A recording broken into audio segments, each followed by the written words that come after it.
真係咁多晚差唔多都冇乜瞓啊。就佢哋學生冇瞓咧，我哋差唔多都係要抱住喺度，驚隨時都有戒嚴或者隨時都有鎮壓嘅。咁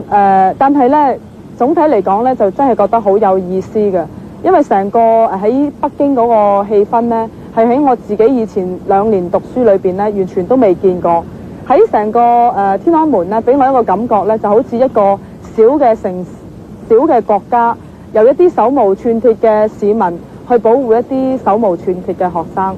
咁而北京嘅市民呢，亦都係有史以來咁合作。佢哋從來都冇話即係對於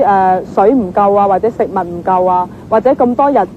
都撲出天安門呢，係產生過一句嘅怨言。即係我自己喺嗰度讀過書，我就知道，即係北京其實唔係一個咁有禮貌嘅地方，啲人都成日有爭執啊咁樣。但係今次呢，即係反為喺示威裏邊呢，真係冇嘅，而且呢係俾我一個感覺係有史以來呢咁和平㗎。其實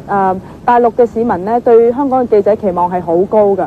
佢哋咧就唔係好相信國內嘅報紙，就好希望香港嘅報紙咧可以同佢哋如實咁樣報導，甚至咧對於香港嘅記者逢係出入咧都特別咁樣俾我哋有啲特權啊，可以咁講。咁呢一次真係俾我睇到咧，香港其實喺呢次傳媒上邊咧係扮演着好重要嘅角色，而且咧將我哋香港人嘅分析回饋翻俾北京嘅政府咧，都發揮咗好大嘅作用。